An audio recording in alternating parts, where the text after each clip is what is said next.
Hey guys, it's Rich here from Newbie Prepping. It occurred to me that our channel doesn't actually have a video where we state why you should start prepping. We just kind of started making videos assuming that any viewers would just be, wanting to prep and looking for like a newbie channel. But it occurs to me that there are people out there who would look this sort of thing up to see what it's all about. So let me tell you why I started prepping. The main reason was because of this man here explaining to me things and showing me certain TV shows. So you might even call me a poser in one way, because I saw a TV show and now I'm a prepper. It's like when you watch the Vikings TV show and then you're a Viking. Anyway, yeah, so it's not as if I started getting into it because it's a fad or anything like that. It's certainly not a fad. A fad doesn't usually have people berating you about it, calling you an idiot for believing in it. And that reminds me of another thing, is that a lot of people associate prepping with conspiracy theorists. But the thing about prepping is that you're not, even though they do kind of go hand in hand, conspiracy theories and prepping, you're prepping for things that can happen in real life. Like, we'll talk about the possibilities later on, but like all different shit hit the fan possibilities. But like, I'll just briefly mention some now. Like, a lot of stuff could happen, like end of world events like nuclear war, Yellowstone erupting, like a lot of natural disasters that could wipe you from the face of the map, really. And we've seen it happen. Like us in the West here, we generally don't have to worry about that sort of thing, but we see it happen on the news all the time to people less fortunate than us. It's only going to take one event for us Westerners, who are like so used to being cozy in our homes, to like force us out into the street, and a lot of us won't know what to do. So that's basically why I want to be a prepper, is because it's going to happen eventually. Something is going to happen.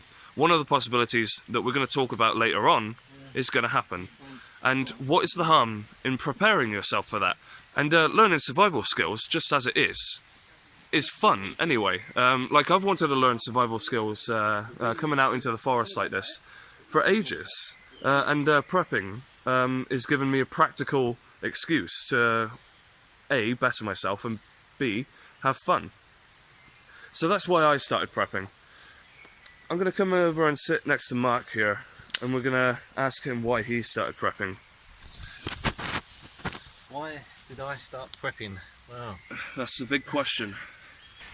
I think it's more to do with, I believe that we will be coming into, I'm not going to say end times, because I'm not a really religious person, but the way society's going, there could be a civil war quite easily at the moment, especially with the politics and what's going on. That could lead to a lot of disruptions with power grid and stuff like that, looting. A lot of the amenities that we take for granted will be gone. But I think one of the main things is, I do think Yellowstone will erupt at some point. Hopefully not in my lifetime, but you never know. And even though we're in Ireland, and you think it's not going to affect us, it will affect us. The dust cloud from Yellowstone will cover the northern hemisphere for a long time, and that's going to block out the sun. That's going to stop all air travel. It's going to destroy crops, and so that's one of the main things that I always thought would happen at some point.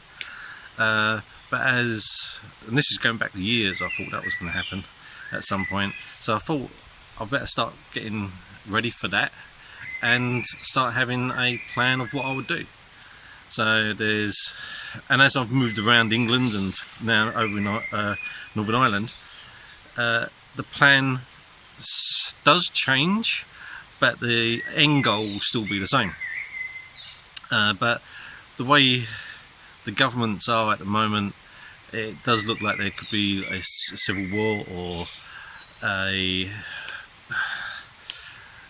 very big disagreement between two sides if it's not a civil war, and that will probably lead to martial law being put in place, shortage of food on the shelves. So that sort of thing, it's like, right, okay, if that happens, I want to get out so I can survive in the woods. No one knows where I am, and me and my family and friends can just live off the land. And we've got a couple bug out locations. This not being one of them. This is not one of them. Where, depending on what happens, depends where we go to, and then the plan would develop from there. So what Mark said there about the plan basically being the same for any sort of eventuality, like changing, based on the circumstances. That leads into what I want to talk about, which is shit hit the fan possibilities.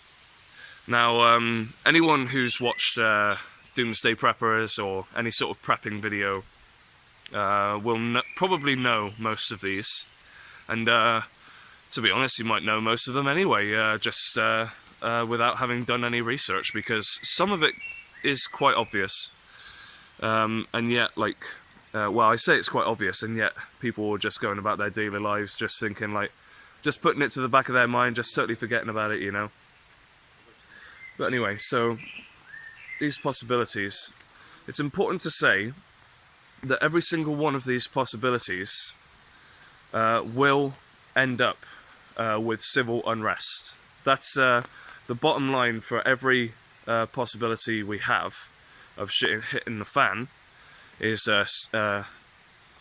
civil unrest. And it won't be as romanticized as it is in the TV shows and the movies. It will be visceral, and it will be horrible to see and to experience.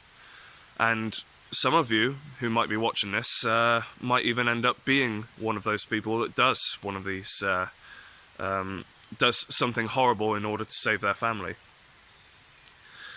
But that's just the thing. That's the ultimate reason why you should start prepping.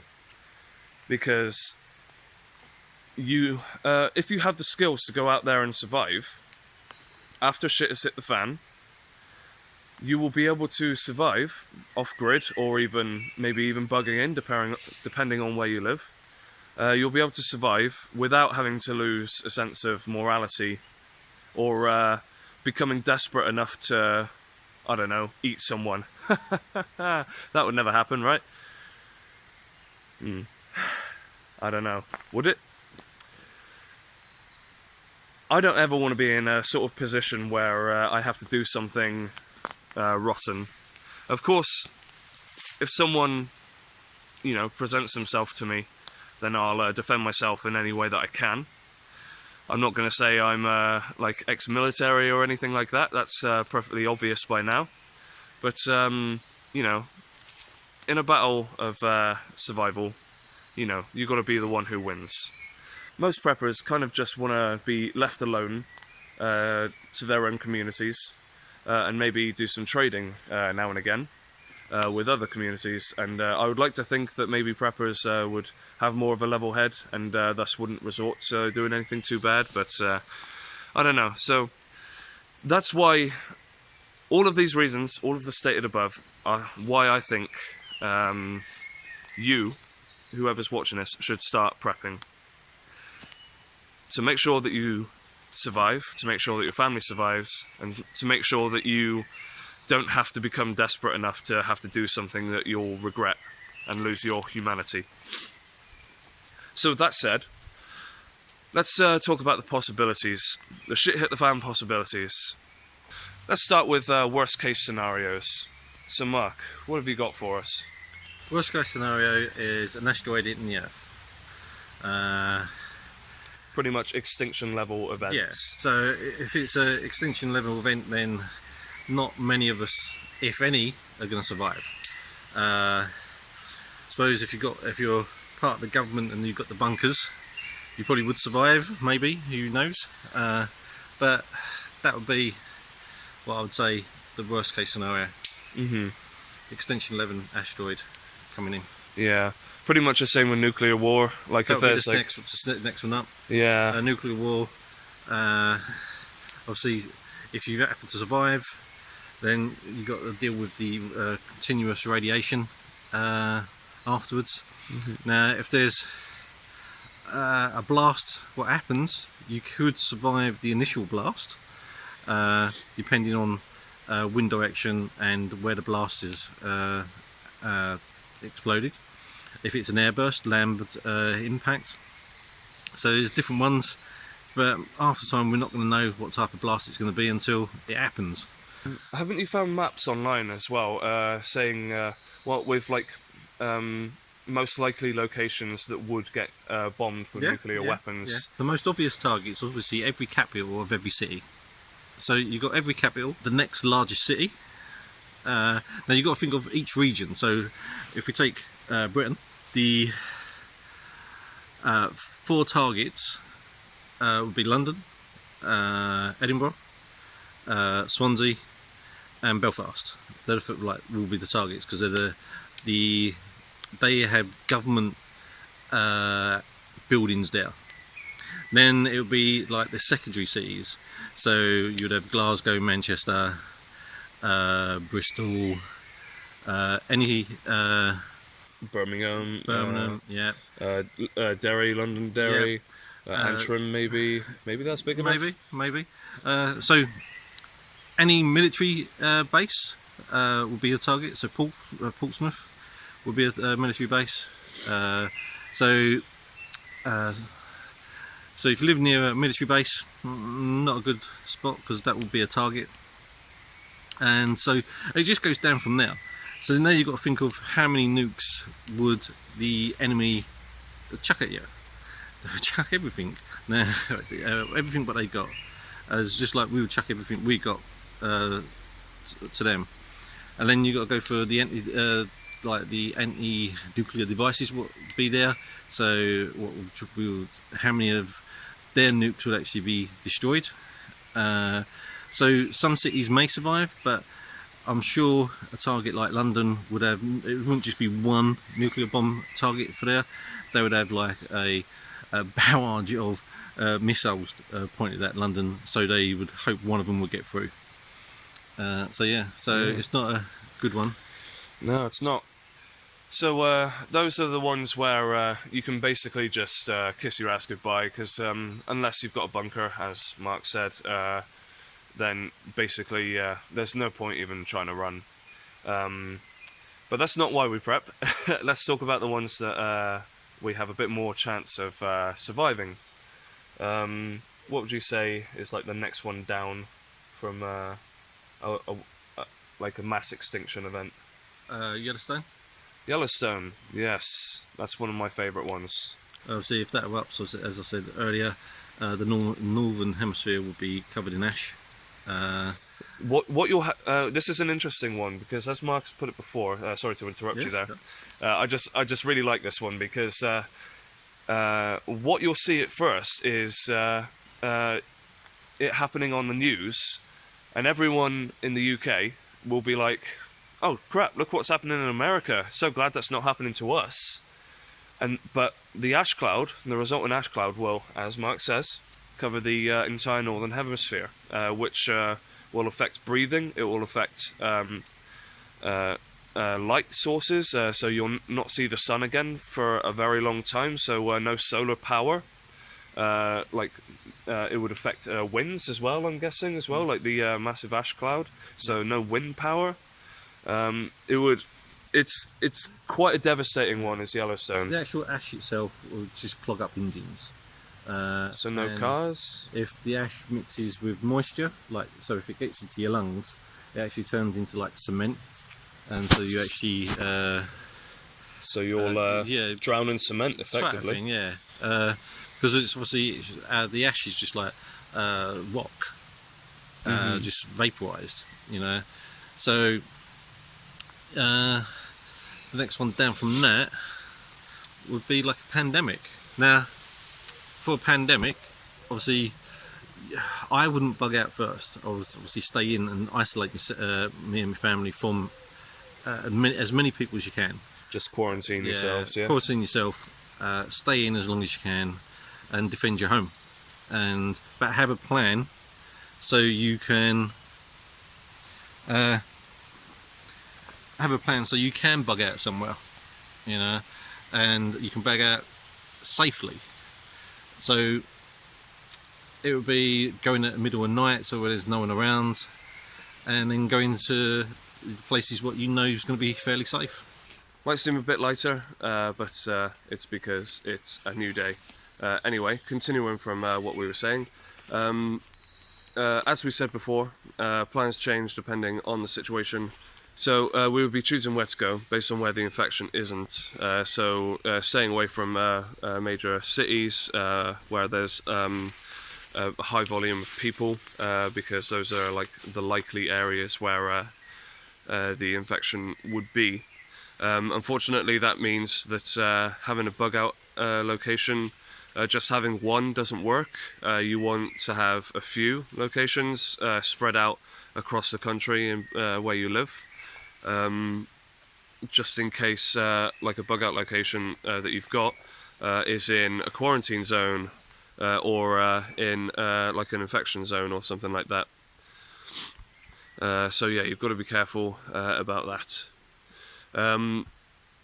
So we've had extinction level events, we've had Yellowstone, and we've had pandemic. What would you say is the next one down from pandemic? It would be civil unrest of some kind, which most of them resort to anyway, but this one would be like monetary collapse. A lot of people think that's one of the most likely ones, especially in America, because they've got that little clock showing how much debt the country is in, which I think is quite funny. So monetary collapse, and everyone thinks about hoarding gold and stuff like that. Now, hoarding gold's good if there's a country what's not collapsed, because obviously if your country is the one what's collapsed, then obviously they're not going to be buying gold, or you're not going to get a good value for it. So you'd have to go outside your country to exchange stuff. But if it's a world collapse, then no one's going to buy gold, and Joe Bloggs is not going to know if it's real gold or just fake bar painted as gold, or if it's gold plated. You've actually done a video on this before, which I'll link up here or wherever it is, where Mark explains a bit more about tradable goods. I recommend that video highly because it bursts quite a lot of bubbles. So it'd be public unrest. Again, you want to be away from cities, because obviously that's where the mob will be, and when there's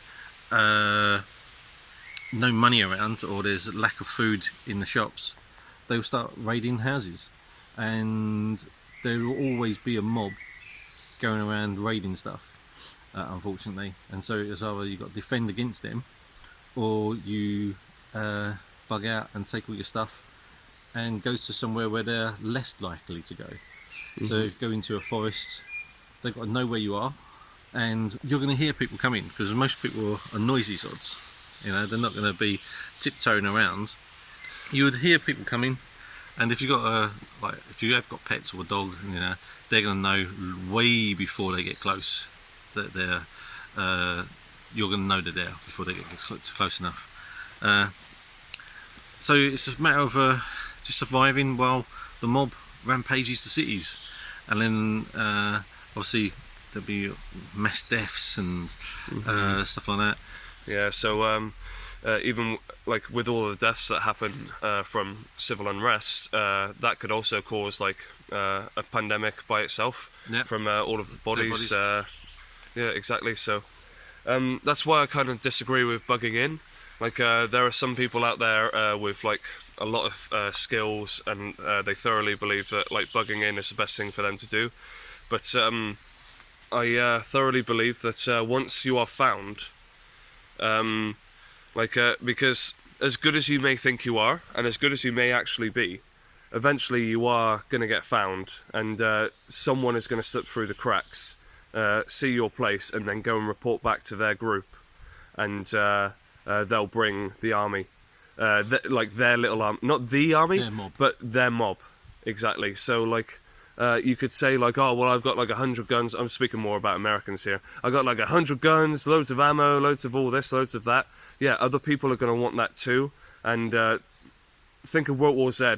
You call them zombies, as you call these non-preppers zombies as a way to like make fun of them, but they are going to come crashing on your walls exactly like the zombies do in World War Z, and like they won't stop because they'll be hungry and they'll be desperate.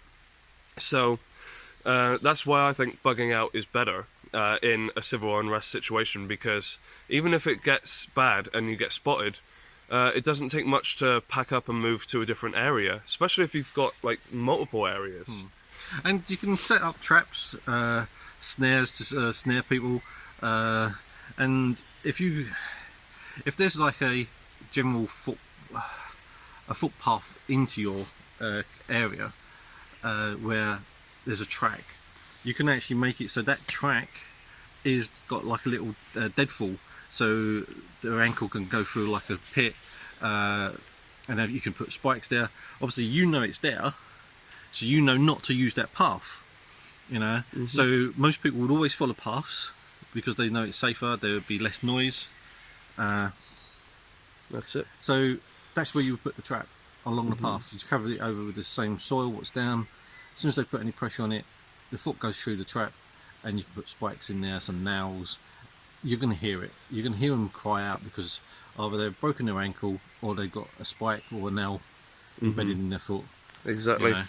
And that's what like general Joe Public, non-prepper would do. Like they wouldn't think, maybe they would get desperate enough to leave the city after the civil unrest has happened and go into the forest, not even to look for you because like they've got no idea that anyone's there, but like they're just going to go into the forest maybe, at least some people will, and think like, oh, I'll just survive out here, but they, even people with like good intentions like that, they might still come across your camp and think, oh, I'll just steal all their stuff. So you need all of that sort of security. See, I don't think a city person would come into the forest unless they've been in the forest quite a lot. If you've got like gangs of kids who never really go out into the countryside, they're going to stay in the city because that's what they know. Going into the woods, it's an alien territory for them, you know. So they would actually stay for what's familiar and go around small towns, villages, and just. I suppose they would wait, like, to be rescued by, I don't know, whatever they'll just government. Go around all right, they might come in if they spot you. If you're going out like foraging for stuff, and you get spotted, then they know you've gone into the woods.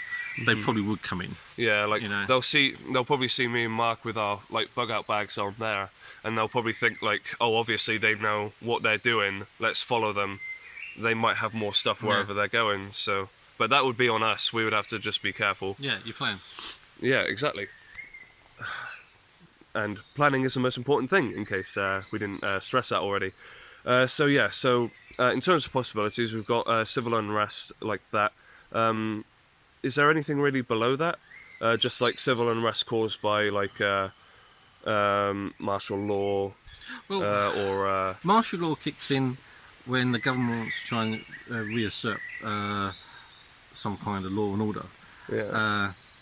So if there's a riot, they will call martial law in. So any disaster, martial law will come in because they want to try and control the food, try and control how much money you take, and so they'll just put in martial law to get people off the streets. So anyone on the streets they can assume is get up to no good. So if martial law's been put in place and you're going through a small town, there's a good chance that you would actually get stopped. So and who's to say that these like soldiers, if they are still following orders, because obviously you don't know how long it's gone on, because they've got families themselves. If they're going to be acting on orders, or if they're thinking, you've got a lot of stuff, I'll take that for my family. I would hope that they are quite decent and won't do that, but you just don't know. Just harkening back to what we were saying before about you don't know how a shit hit the fan situation will change people. Like I was saying at the very beginning of this video, it could change people to make them lose their humanity and do things that they would never think that they would normally do. And when that happens to someone with skills, like someone in the army, they become very dangerous. Yeah, even more dangerous. So yeah, that's about it for about all the things, I think. Yeah, that's all the pretty much all the possibilities. And unlike people on Doomsday Preppers, we're not prepping for just one eventuality. We're actually prepping for all of them. Yeah, because most of them will be civil unrest. So you plan for that no matter what your major one is, and then you just fill in the gaps. Fill in the gaps, and think of something outside. So if you're thinking that there's going to be a flood, think of, well, okay, I've got my canoe, I've got my raft, or I've got my boat, what I can bug out on, you know. But then, what if there's a drought? You know, think of the opposite. You know, don't just think of, right, there's one thing what's going to happen. There's not just going to be one thing. You know. So I mean, I did it on YouTube that if all the glaciers melted, the sea levels would rise up to 250. I'm going to say feet, but it could be meters around the world. So all low-level, low-lying land would be flooded. So you have to get ready for that. But that's if all the glaciers melt, you know. So they're not just going to melt all overnight. It's going to be a gradual thing.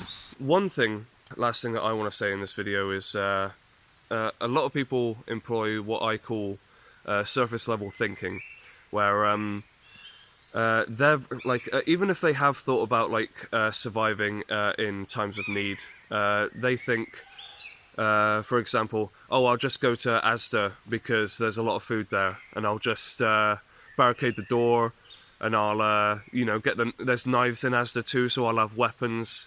But one, you're in a city. Two, that's a supermarket, so everyone's going to go there. Three, the electricity will probably be off, so that food won't last forever.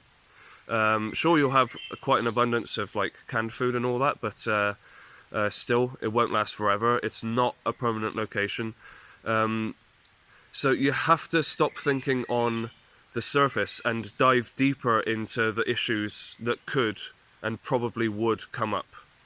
Asda would be a good place to raid after you've established a full camp where you've got supplies already. It would be a good place to raid and nothing else. And even then, I probably wouldn't even say it's a good place to raid, because I take that back. It's not a good place to raid because, one, you're in a city, and two, it's Asda, and there will probably be people in there already. In any disaster situation, it's believed, or it's happened in America when there's the hurricanes and stuff like that the supermarkets get emptied out within hours, you know. And once the supermarket's emptied and disasters happened, they're not going to have the trucks and the lorries to replenish it all. So the supermarket's going to be empty before you even get there. You might be lucky to find the odd one or two things, but as they saw in Louisiana, people were just taking anything and everything. You know, they probably didn't even need it, but they was taking it. You know. See, that's I'm berating people for surface level thinking, but I was kind of doing it there myself, because in my head, I'm imagining food still being there, but realistically, exactly like Mark said, it will all disappear extremely quickly, because I work in a shop myself now, and I know how quickly stock goes down in one day. And our stockroom isn't that large, so it would take an afternoon in a shit hit the fan situation for everything to be gone. So I think once again it's like video games, TV shows and movies that just survivors come across shops just full of stuff, or like they'll come across shops that have been ransacked for some things, but then they'll still be able to find other things. No, it will be completely empty. Yeah. Like, it will be gutted, there will be nothing to find there, it will be a waste of time even going there. No, I think one place in Louisiana, they even was taking the fittings of the shop. You know, now people think, oh, it's going to be worth some money afterwards, and that's what they're going to think. So they was taking out the wire from the like from the wall. They was taking out cabling. They was taking out shop Copper fittings, pipes, everything. yeah. Even like the kitchen sink was going. Yeah. You know, Everything, including the kitchen and some sink. places were completely gutted. You know, because the marauders what was going around thinking, oh, this would be valuable once everything gone back to normal. Or if it doesn't get back to normal, they've got a kitchen sink. What's a good kitchen sink if you're going to be in the forest? Or So, any more thoughts to add about like possibilities, shit hit the fan possibilities at all? can't think of any off my head. But if you think of some, drop it. You know, put it in the message down below, and we can respond to it. Yeah, exactly, and we could even do a follow-up video with any thoughts or comments that you may have. If you disagree with anything in the video, I don't think we've said anything really disagreeable. We're just stating facts here, really, aren't we? Just put your thoughts in the comments below. Let us know what you think, and thank you very much for watching. And I do hope that if you are someone who is thinking of getting into prepping and you've seen this video, that it's helped sway your decision the correct way. Give us a thumbs up. Thumbs up, please. Thank you. Right, we'll see you later, guys. We've been Newbie Prepping. I'm Rich. I'm Mark. We'll see you again. Bye. Bye-bye.